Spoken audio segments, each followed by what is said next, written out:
اور بالخصوص مولانا شاہ نواز فاروقی، مولانا عبید اللہ حیدری اور ان کے رفقا کا شکر گزار ہوں اس بات پر کہ استحکام پاکستان پر گفتگو آج کی ایک اہم ضرورت ہے، اس پر سیمینار کا اہتمام کیا، اور اس بات پر کہ ہم سب دوست اکٹھے ہیں ان کی مہربانی سے اور استحکام پاکستان کے حوالے سے گفتگو کر رہے ہیں۔ میں مرکزی علماء کونسل کی نئی ضلعی قیادت کو خوش آمدید بھی کہتا ہوں، مبارکباد بھی دیتا ہوں، اگرچہ میرے عزیز شاگرد ہیں لیکن ان کے ساتھ جہاں بھی یہ آواز دیں گے انشاءاللہ کھڑا ہوں۔ استحکام پاکستان کے حوالے سے یہ عرض کرنا چاہوں گا، لمبی بات کرنے کے بجائے، کہ پاکستان کے استحکام کے 5 دائرے ہیں، ہمیں ایک نظر ڈال لینی چاہیے سب پر، اور اس پہ ہم نے کیا کرنا ہے اس پہ بھی غور کر لینا چاہیے۔ پہلا دائرہ تو سالمیت، جغرافیائی سالمیت۔ اب چونکہ زیادہ تر علماء کرام بیٹھے ہیں اس لیے تفصیل کی ضرورت نہیں۔ جغرافیائی سالمیت کے حوالے سے 3 باتیں عرض کروں گا۔ ایک بات یہ کہ ہمارا جغرافیہ ابھی تک مکمل نہیں ہے۔ جب تک کشمیر پاکستان میں شامل نہیں ہوگا اس وقت تک پاکستان کا وہ جغرافیہ جو ہم نے تحریک پاکستان میں طے کیا تھا، جس کا اعلان کیا تھا اور جس کی بنیاد پر پاکستان کا نام تجویز ہوا تھا، وہ مکمل نہیں ہے، وہ کشمیر کے بغیر ادھورا ہی رہے گا۔ دوسری بات یہ ہمیں بالکل ذہن میں رکھنی چاہیے کہ سالمیت، جغرافیائی سالمیت کے محاذ پر ہم ایک دفعہ مار کھا چکے ہیں سن 70-71 میں۔ یہ بات ہمیں کبھی نہیں بھولنی چاہیے۔ ہم پاکستان کی سالمیت جو تھی، جتنی تھی، ہم حفاظت نہیں کر سکے تھے۔ ملک 2 ٹکڑے ہو گیا تھا، ایک دھچکا ہم سہ چکے ہیں، اور اللہ میری بات پوری نہ کرے دوسرے دھچکے کے انتظار میں ہیں، دوسرے دھچکے کے لیے حالات پیدا کیے جا رہے ہیں، انتظار میں ہیں۔ اللہ پاک ہمیں دوسرے دھچکے سے بچائے۔ اس کے لیے میں یہ عرض کروں گا کہ ہم سب کو پاکستان کیوں ٹوٹا تھا، 71-72 میں کیا ہوا تھا، کس کس کا کیا کردار تھا، ہماری قومی دستاویز ریکارڈ پر ہے، حمود الرحمان کمیشن کی رپورٹ۔ میں تمام اداروں سے، تمام سٹیک ہولڈر سے، تمام طبقات سے، تمام سیاسی قیادتوں سے، دینی رہنماؤں سے گزارش کروں گا ایک دفعہ دوبارہ اس کو ضرور پڑھ لیں کہ ہماری کون کون سی حماقتوں کی وجہ سے پاکستان ٹوٹا تھا، اور کیا اب بھی ہم وہی حماقتیں تو نہیں کر رہے۔ یہ ہمارا پاکستان کی سالمیت کے حوالے سے، سالمیت مکمل نہیں ہے، ہم دھچکا کھا چکے ہیں اور نئے دھچکے کی تیاری ہو رہی ہے۔ اللہ پاک میرے منہ میں خاک، میرے منہ میں آگ، لیکن میں دیکھ رہا ہوں۔ اس لیے میں نے بنیادی بات عرض کی ہے کہ پہلا دھچکا جو کھایا تھا، پاکستان ٹوٹ گیا تھا، تو ہمیں اس کے اسباب ایک دفعہ پھر پڑھ لینے چاہیے، اپنی حماقتوں پر، اپنی غلطیوں پر حمود الرحمان کمیشن کی رپورٹ پڑھ کے نظر ثانی کر لینی چاہیے۔ دوسرا دائرہ ہے قومی وحدت کا۔ قومی وحدت میں قومیتوں کی وحدت، بلوچ ہیں، پٹھان ہیں، سندھی ہیں، پنجابی ہیں، سرائکی ہیں، یہ قومیتوں کی وحدت یہ بھی آج کل نشانے پر ہے۔ قومیتوں کی وحدت بھی آج کل نشانے پر ہے، آپ روزانہ خبریں پڑھ رہے ہیں، دن بدن بڑھ رہی ہیں۔ قومیتوں کی وحدت اور لسانی وحدت، ہماری لسانی وحدت کا یہ حال ہے کہ ہم اپنی زبان ابھی تک ملک میں رائج نہیں کر سکے، یا انگریزی مسلط ہے یا علاقائی زبانیں مسلط ہے۔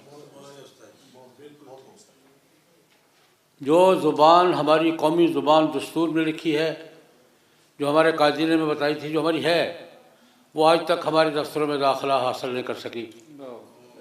یا انگریزی ہے یا نیچے علاقائی زبانیں ہیں، میں ان کی ضرورت سے انکار نہیں کر رہا، لیکن یہ قومیتوں کی وحدت، زبانوں کی وحدت، فرقہ وارانہ وحدت، دیوبندی بریلوی یہ وحدت، اور علاقائی وحدت، یہ ہمارا دوسرا دائرہ ہے۔ یہ سالمیت کا تقاضا ہے، استحکام کا تقاضا ہے کہ ہمارا یہ دائرہ بھی تب متوازن رہے۔ نہ کوئی قومیت دوسری قومیت کو ختم کر سکتی ہے، نہ کوئی فرقہ دوسرے فرقے کو ختم کر سکتا ہے، نہ کوئی زبان دوسری زبان کو ختم کر سکتی ہے. صرف بیلنس قائم کرنا، توازن قائم کرنا، یہ ہماری ذمہ داری ہے. یہ ہمارا دوسرا دائرہ ہے. تیسرا دائرہ ہمارا قومی خود مختاری ہے. ابھی مولانا قاری محمد سلیم صاحب ارشاد فرما رہے تھے الیکشن ہم جیتیں گے، لڑیں گے، اور وزیر اعظم کون نامزد کرے گا؟ ہمیں دلدل سے نکلنا ہوگا.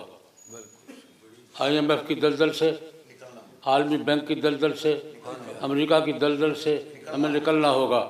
اپنے فیصلے خود کرنے کے اختیار حاصل کرنا ہوگا جو ہمارے پاس نہیں ہے، سیاسی دائروں میں بھی، معاشی دائروں میں بھی. ہم سیاست میں بھی ہمارے فیصلے یہاں ہمارے پاس نہیں ہوتے، معیشت میں بھی ہماری معیشت کا کنٹرول ہمارے ہاتھ میں نہیں ہے. ہمیں جدھر چلایا جاتا ہے ادھر چلتے ہیں. تو یہ ہمارا قومی خود مختاری کا دائرہ، ملکی جغرافیائی سالمیت، قومی وحدت اور قومی خود مختاری. مجھے یہ بات پہلے نمبر پہ کرنی چاہیے تھی لیکن چوتھے نمبر پہ کر رہا ہوں کہ ہماری نظریاتی شناخت، تہذیبی امتیاز، پاکستان کا اسلامی تشخص اور پاکستان کے قیام کا بنیادی مقصد یہ زد میں، خطرے میں ہی نہیں زد میں ہے. پوری دنیا میں اس کے خلاف عالمی سطح پر اور ملک کے اندر بھی لابنگ ہو رہی ہے. عالمی سیکولر لابیاں بھی اس کے درپے ہیں اور ملک کے اندر سیکولر حلقے بھی پوری طرح منظم ہیں. میں نے گزشتہ 50 سال میں سیکولر حلقے کو اس قدر منظم کبھی نہیں دیکھا جس طرح آج ہے. پاکستان کو اس کی اسلامی شناخت سے، نظریاتی امتیاز سے اور تہذیبی تعارف سے محروم کرنے کے لیے آج سیکولر طبقے اپنے تمام تر اختلافات کے باوجود جس قدر منظم، مربوط اور مسلسل محنت کر رہے ہیں، میں نے 50 سال کے اپنی زندگی میں ایسا نہیں دیکھا. 4 اور 5واں دائرہ جو ہم اکثر نظر انداز کر دیتے ہیں، جنوبی ایشیا میں ہماری مسلمانوں کی اپنی ایک خاصی حیثیت ہے. ہم نے 1200 سال یہاں حکومت کی ہے، ہمارا ایک مقام ہے. علاقائی ہمارا تشخص جنوبی ایشیا میں، یہ بنگلہ دیش، پاکستان، انڈیا، برما، یہ جو ساؤتھ ایشیا ہے، اس میں ہمارا مسلمانوں کا بحث مسلمان ایک کردار ہے، ایک ہمارا حصہ ہے. ہمیں اس کردار سے تو محروم کر دیا گیا تھا 1857 میں. ہم پورے ساؤتھ ایشیا میں دوبارہ وہ مقام حاصل نہیں کر پائے. چلیں ایک علاقے میں حاصل کیا ہے. ہمیں اب علاقائی اعتبار سے بھی کی دیوار کے ساتھ لگانے کی کوشش ہو رہی ہے.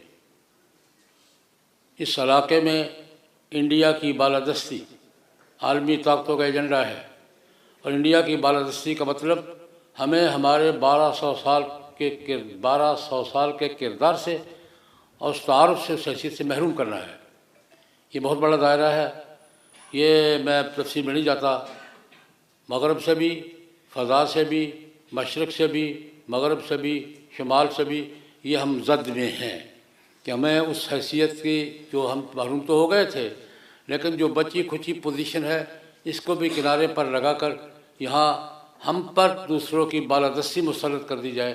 یہ ہمارا 5واں دائرہ ہے.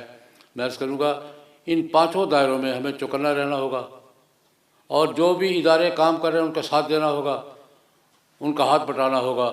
اور ساتھ صرف ہاتھ بٹانا نہیں بھائی، صرف زندہ باد کے نعرے لگانا نہیں، توجہ بھی دلانا ہوگا کہ جناب یوں کرنے سے یوں ہو جائے گا، یوں کرنے سے یوں ہو جائے گا، یوں کرنے سے یوں ہو جائے گا. یہ بھی ہماری ذمہ داری ہے